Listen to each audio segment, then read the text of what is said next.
സാധാരണ ഉണ്ടാക്കുന്നതിന് ഡിഫറെൻ്റ് ആയിട്ട് ഇത്തിരി സ്പെഷ്യലായിട്ട് നമുക്ക് മീനൊക്കെ വെക്കണം തോന്നുമ്പോൾ ഉണ്ടാക്കിയെടുക്കാൻ പറ്റുന്ന റെസിപ്പിയാണ് കേട്ടോ. അപ്പോൾ അതിനായിട്ട് മിക്സിയുടെ ജാറിലേക്ക് ഇഞ്ചി, വെളുത്തുള്ളി, കറിവേപ്പില, 2 ടേബിൾ സ്പൂണോളം മുളക് പൊടി, മഞ്ഞൾപ്പൊടി, പെരുംജീരകത്തിൻ്റെ പൊടി, കുരുമുളക് പൊടി, ഉപ്പ്, പിന്നെ കുറച്ച് വിനാഗിരി, അതുപോലെ തന്നെ ഇത്തിരി വെള്ളം, ഇത്രയും ചേർത്ത് കൊടുത്ത് നന്നായിട്ട് നമ്മൾ ആ ഒരു ഇഞ്ചി വെളുത്തുള്ളിയൊക്കെ അരയുന്ന രീതിയിൽ അരച്ചെടുക്കുക. ഇനി ഞാനിവിടെ ആവോലി മീനാട്ടോ എടുത്തിട്ടുള്ളത്. ഏത് ടൈപ്പ് മീനായാലും കുഴപ്പമില്ല. അപ്പോൾ നമുക്ക് ആ ഒരു മീനിലേക്ക് ആവശ്യമുള്ള മാത്രം അരപ്പെടുത്തിട്ട് കുറച്ച് വെളിച്ചെണ്ണയും കൂടെ ഒഴിച്ചിട്ട് മിക്സ് ചെയ്തിട്ട് മീനിലൊക്കെ തേച്ച് പിടിപ്പിക്കുകയാണ്. ബാക്കി അരപ്പ് നമ്മൾ മിക്സിയുടെ ജാറിൽ തന്നെ വെച്ചിട്ടുണ്ട്. എന്നിട്ട് കുറച്ച് സമയം കഴിഞ്ഞിട്ട് നമ്മൾ പാനിൽ വെളിച്ചെണ്ണ ഒഴിച്ചിട്ട് ഇതൊന്ന് ഫ്രൈ ചെയ്ത് മാറ്റുന്നുണ്ട്.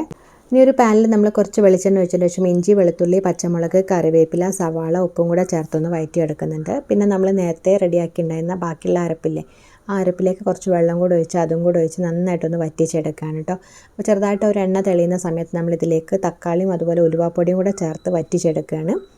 ഇനി ഇതിലേക്ക് നമ്മൾ അരക്കപ്പോളം കട്ടിയുള്ള തേങ്ങാപ്പാലും കൂടെ ഒഴിച്ചു കൊടുക്കുക. അത് കഴിഞ്ഞിട്ട് നമ്മൾ ചെറുതായിട്ടൊന്ന് തിളയ്ക്കുമ്പോൾ ഫ്രൈ ചെയ്തിട്ടുണ്ടായിരുന്ന മീനും കൂടെ ചേർത്ത് ആ ഒരു അരപ്പ് ഇങ്ങനെ അതിൻ്റെ മേലെ ഇങ്ങനെ പൊതിഞ്ഞ് വരുന്ന രീതിയിൽ നമ്മൾ റെഡിയാക്കി എടുക്കുക കേട്ടോ. നല്ല അടിപൊളിയായിട്ട് റെസിപ്പിയാണ്. ട്രൈ ചെയ്തൊക്കെ ഫീഡ്ബാക്ക്സ് അറിയിക്കുക. വീഡിയോ ഇഷ്ടമാണെങ്കിൽ ചാനൽ സപ്പോർട്ട് ചെയ്യാനും മറക്കരുത്.